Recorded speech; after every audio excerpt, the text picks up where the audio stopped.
I've got a different kind of haul for you today that comes from a bit of an unusual source, but it's got a lot of Silver Age and even a few Golden Age comics. Check it out. Hey everyone, and welcome to Northgarden Comics. My name is Chris, and I'm your host here as we go out and about to different kinds of comic book sales, visit local shows, and sometimes even talk about different topics related to this amazing hobby of reading and collecting comics. But most of all, it's where I will show you hauls of all the good books that I find for great prices. I've got a couple hauls for you today, and what makes these comics a little bit different is that most of the things I'm going to show you today actually don't belong to me. They belong to some friends of mine. Now, the story there as to how I have these comic books to show you, my wife and I have a booth that we rent at a local vintage shop here in the Twin Cities. And the store is made up of, dozens of different dealers who sell a variety of vintage items. My wife focuses more on the truly vintage things, mid-century modern, decorative items, collectibles, various types of ephemera, and other, assorted knickknacks. I, on the other hand, have a selection of comic books there that I sell. And I've got about 15 or so short boxes of inventory that just put out there to try to sell and make some hobby money to help me continue supporting my own hobby here. But it is probably the biggest, it definitely is the biggest comic book related booth at the shop. But that doesn't mean it's the only booth in the store that has comic books. And some of the other dealers will occasionally acquire some comic books as they go about sourcing inventory for their own booths, and they'll come to me and ask for my help. And I'll, take the books home, I'll take a look at them, get an idea of condition, give them some recommendations on pricing, and definitely point out any keys that they might have. And so really it's a win-win because they get the benefit of helping, do some of the research for them and their inventory.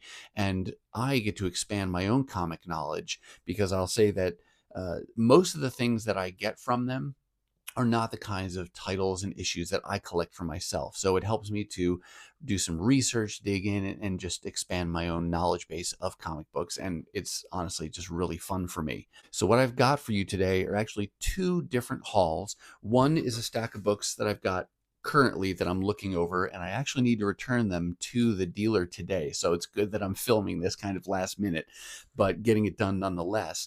The other is a haul that I got a little while back and actually recorded and then totally forgot that I did that. So I'm going to show you that footage as well. And I think the way we'll do it, I'll first show you the footage that I had pre-recorded, and then we'll come back and I'll show you the books that I have with me currently. But then stick around to the end because I do have a few books that are mine to show you.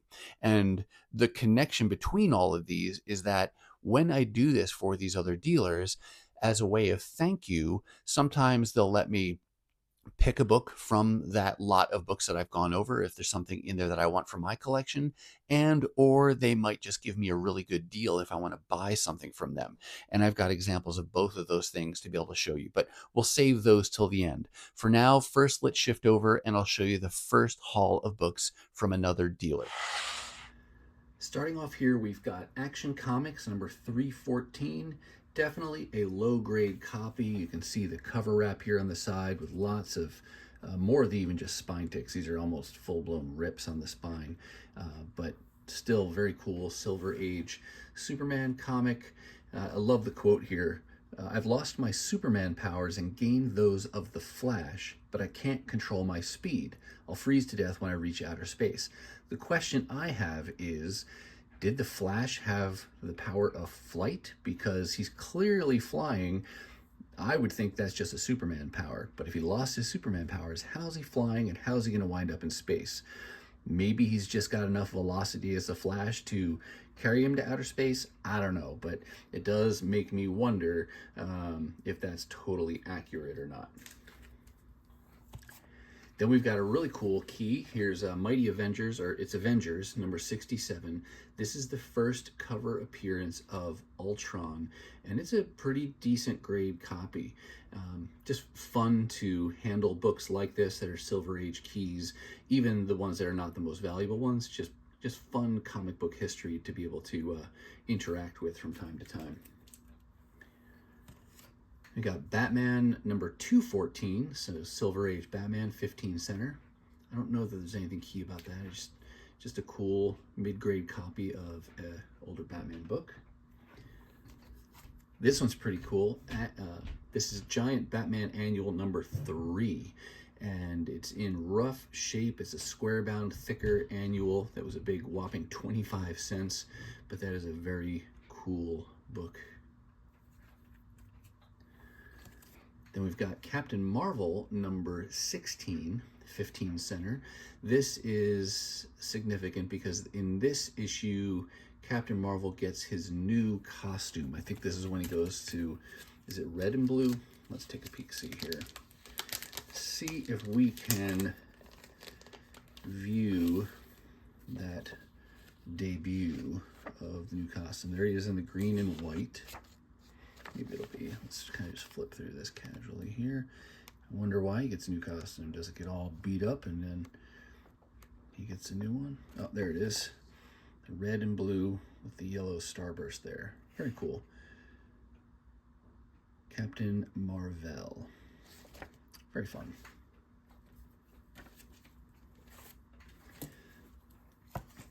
This is a fun book, if for no other reason than that's just a really cool cover. I believe that's a Gene Colan cover with Juggernaut on the front there. It's just really cool looking art. I don't think there's any other significance to the inside of the issue.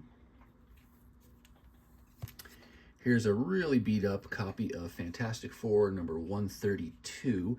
This is the issue when Medusa joins the Fantastic Four, and Human Torch gets a new costume, but similar to that first book you saw, this one's really beat up. It's kind of wrapped funny, lots of rips on the spine there, but it's intact. Very cool earlier Fantastic Four issue. Couple Justice League of America issues, nice 12 centers. There's number 66 and then number 68. Those are fun. Got a Marvel reprint issue. This is Marvel Triple Action number 4. Don't know what this is reprinting.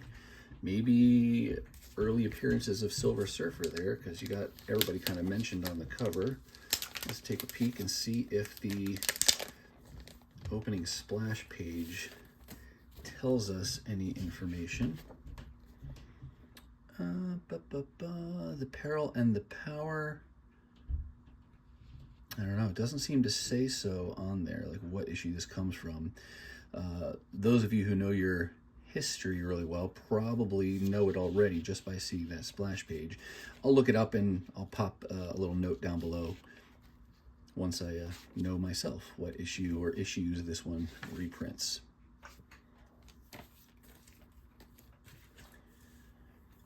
Here's another reprint. Marvel's Greatest Comics was a title mostly dedicated to reprinting Fantastic Four stories. When it first started out, I believe this was the one that was called Marvel Collector's Item Classics.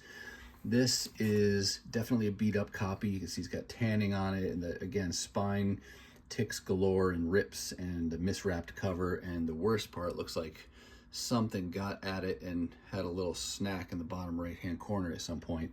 But this is a very cool issue because this reprints Fantastic Four number 49, first appearance of Galactus. A nice old Thor number 202. Again, lots of cover wrapping on these issues, and this one's subject to the same. You can even see how it kind of affects the way the pages lay here because it's kind of all fanned out up there. I don't do cleaning and pressing myself. I've never delved into that, but I imagine some of that could be corrected with some of those procedures.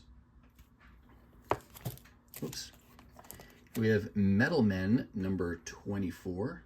Another beat up but cool looking copy. Let's put these down. And then the biggest book of the lot is this one right here, Strange Tales number 123. Definitely a low to mid-grade copy. It's pretty well intact and doesn't have some of the same damage elements that some of those other books had, like the miswrapped spine and lots of rips and things. This is pretty good looking copy, at least from that perspective. This is the first appearance of this character, the Beetle, and then it's something significant about Thor's appearance, like first crossover with Thor in this title, something like that. But from a value perspective, that's the biggest book of this lot. It's just so fun for me to have that kind of exposure to other people who are buying and selling comics, because typically they're buying and selling bigger issues than I come across in my travels, and it's really fun just to have the opportunity to help them out, look up some pricing, and get to handle these books and get to peek at some of these earlier stories. So I thought, because I like seeing them so much, that you also might like taking a peek at these. So hope you enjoyed that. Okay, now I'm going to show you the books that I have with me today. This stack of books, I do know a little bit about the background, but not a ton. They came from a garage sale somewhere north of the Twin Cities, and the dealer got these for $1 a piece. I wish I knew more of the story behind these books, because for me as a collector, I like to know how the person got the books. Were they the original owner of those books, or did they buy them as back issues at some point, or buy a collection, whatever the story may be. In this case, I almost wonder if this was the original owner. And I say that just because of the way some of these are bagged up. I'll show you this first one. This is an Action Comics number 387, 15-cent cover price. And you see this plastic bag it's in? I don't see this a ton because I just don't buy a ton of collections, at least not yet in my life. But when I do see these, it's typically on older comic books. And do any of you know the story behind bags like this? It's hard to imagine that this was actually sold as a comic book bag, because it's just ridiculously oversized for the issue, even though it's an older comic to begin with. But it is very common that I see these. It's a thin plastic. Maybe there was a magazine in there at some point. Maybe, I wonder if it was repurposed from something else. But this is oftentimes how I see older comics that have been in someone's collection for many, many years. So we've got Action Comics, nice 15-cent cover price. Fun to see these old Silver Age Supermans. And again, yeah, I wondered if I'd have to take these out of the plastic bags, but I think you can see it okay, leaving it in the bag. That's the first one. Then we've got Adventure Comics number 312, a 12-cent cover price. No bag on this one. Very, very cool. And you'll see a lot of these are DC and a lot of these are Superman related.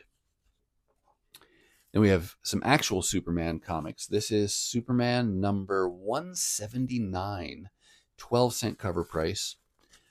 Very low grade copy, but still fun to see these old Silver Age comic books. And I don't think there's any significant, I know there's no significant keys in here. Some of these might have some minor key significance, but nothing major. Here is Superman number, boy, that's hard to see. It's black on a purple cover. It looks like it says 186 or 184. Really hard to see. Another 12-center cover there. Now we go back to the 15 centers. Here is Superman number 221. So not okay in today's modern culture. Look at Superman there, calling him Super Fatso. Yeah, that's an outdated term for sure. And then Superman number 223, 15 center. Very cool. And then we go over to World's Finest, another 12-cent cover. This one actually is a regular comic book bag, though still older. This is issue number 177, and you've got Joker on the cover there. And now, still DC, still Super Family, but this is Supergirl from, I don't recall off the top of my head what volume this is. Might be like her volume 2 or 3 at the latest. I think this is from like 1982 or 1983. 82. This is the Daring New Adventures of Supergirl, issue number 1.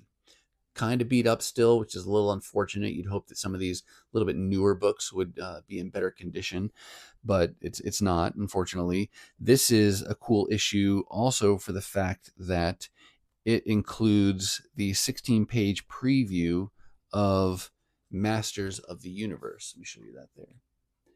And I had bought, was it a Firestorm issue, like Firestorm number 6, that I have in my own collection for that Masters of the Universe preview. But that was pretty cool. And then a couple other issues from that same Supergirl volume. Here's issue number 15 and issue 17. I believe this volume ran for like 23 issues in total. Then we'll shift gears over to Wonder Woman. This is from her first volume. This is towards the end of that, though, like the early to mid 80s. Here's Wonder Woman number 308. And I think this volume ran for about 320 some odd issues. And then I guess that it ended because of the Crisis on Infinite Earths event, and then lots of things rebooted after that. If that's right or wrong, let us know down in the comments. I was not collecting DC at this point, but that's my guess on why her numbering reset to a new number 1. And then here's also same volume, number 311. And then I do know that some DC titles had more of a hard reboot, while others got a softer reboot. Batman, I believe, was one of the softer reboots. They made more of a fine tuning to some of his background and changes, and his regular titles of Batman and Detective Comics continued on. But then after some of the other titles that did get bigger reboots, Wonder Woman may have been one of them. But then Superman, I believe that's when it kicked off with the John Byrne era on Superman. And so he got a whole new number 1 with that brand new Superman title and things like that. There's another Wonder Woman issue number 312.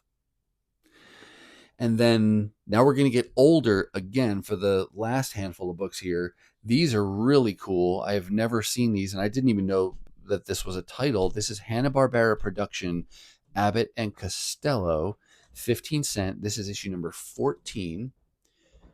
And for those who don't know, I mean, I knew Abbott and Costello more from their actual skits, most famous probably being the Who's on First skit. Super funny.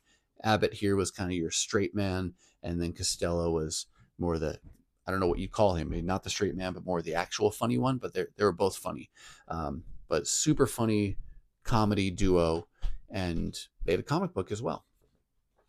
And then one more Abbott and Costello. This is number 18. So pretty cool to see these. So these are also from the 60s. If I can show you. Wild poster of this issue. So I'll just kind of beat up. Oh, they got different kinds of cutouts here. And there's even a Jetsons comic inside this one. So that's pretty neat too. But fun stuff. Oh, there was activities in the back too. There's a little maze that you could do. But those are a couple Abbott and Costellos. And then the last 3 books from this haul from another dealer are actually Golden Age. And I know the least about Golden Age books. So these were really fun just to be able to handle and to look these up and get more information on them. First is My Secret Life. This is a Charlton comic, issue number 20. And so this is from 1957, I want to say. Yeah, November of 1957. Romance comic, My Secret Life. Very, very cool. And then one other in the romance genre. This is Brides in Love, another 10-center, issue number 5. This is from the same year, 1957, the previous month. This is October of 1957. And one of the fun things I learned about this issue is that this has story, at least one story and art by Don Perlin. And I never really knew his significance at Marvel Comics, but when I looked it up, I'm really glad that I did, because there's a cool personal connection for me. He actually drew several of the earlier issues from the Marvel Transformers title, and that was the title that introduced me to comics in the first place. And so At the time, I wasn't paying attention to creative teams, but I was getting exposed to Transformers through Don Perlin art for several of those issues.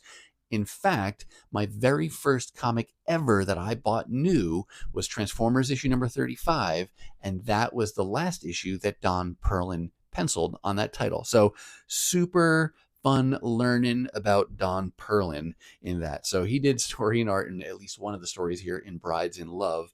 And it's unfortunate that at the time they didn't really credit the creative teams, because it makes it a lot harder to go back and figure out who did what. I know it's very common that we hear even in Silver Age books that the colorists and some of the other people involved in the making of those issues were never credited, and so some may be lost to history. But in the Golden Age, it seems that even the artist and writer weren't always credited. So thanks to all the people out there who do the research to let us know who did those things. And then last and certainly not least, we've got kind of a suspense science fiction, maybe kind of a title here. This is Adventures into the Unknown. This is issue number 93 from 1957, also February of 1957. So this is the oldest one of all of those Golden Age books. But the cover story here talks about this woman who's been asleep or in this sealed up castle for 600 years, and could she still be alive after all that time, after having been placed under a sorcerer's spell? So 1950s comic books, don't know a lot about them, but it sure is fun to be able to have them for this brief little time, flip through them, look at the ads, and just experience the fun and joy of these older comic books. So that does it for the haul that I've got to return today.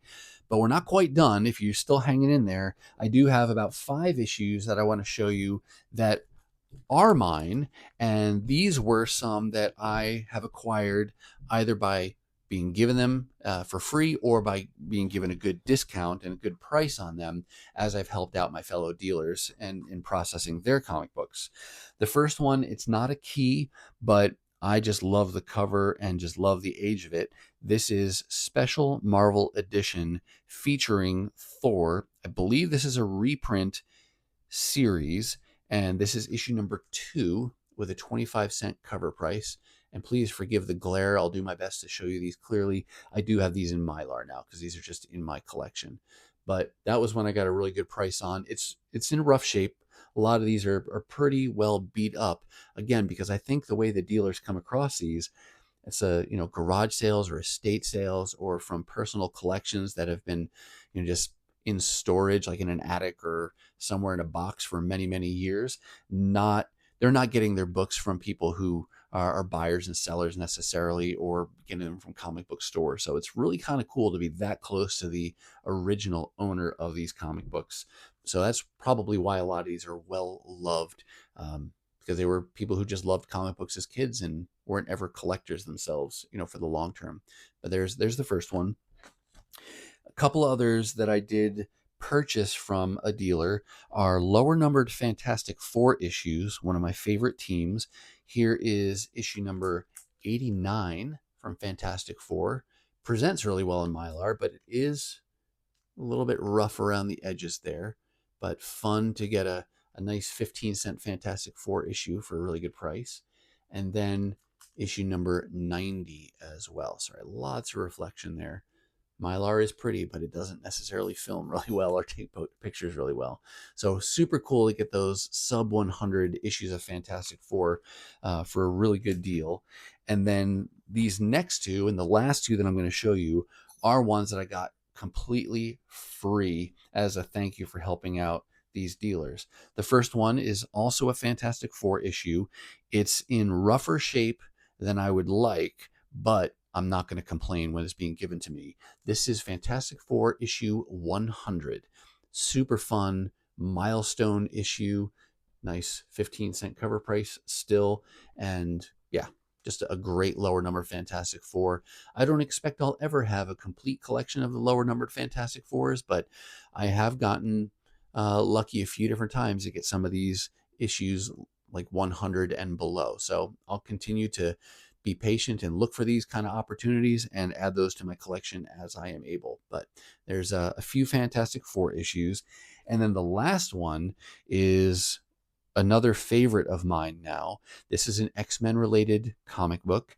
It is the second lowest numbered X-Men book I own, but it's in the best condition of those low numbers, because the lowest number I have is actually number 25, but that's coverless. And I bought that because it was like 25 cents or 50 cents. And I was not going to say no to a Silver Age X-Men comic book for under $1, even though it was coverless. This one is completely intact and in, I think, at least mid-grade condition. This is X-Men number 51, a nice Jim Steranko cover there. And again, a book that was just given to me as a thank you for helping out a fellow dealer with processing their comic books. That was a super generous gift. Very, very excited. Fun cover, old book, and just really happy to have been able to have an opportunity to add that one to my collection. And it's a good story to boot. So a fun thing for me to have this space at the Pink Elephant. I will put a link to the shop down below in case you're in the area and you like vintage shopping and you want to check that out. It's located in Hopkins, Minnesota, and there's a number of different vintagey shops similar to the Pink Elephant there on Main Street.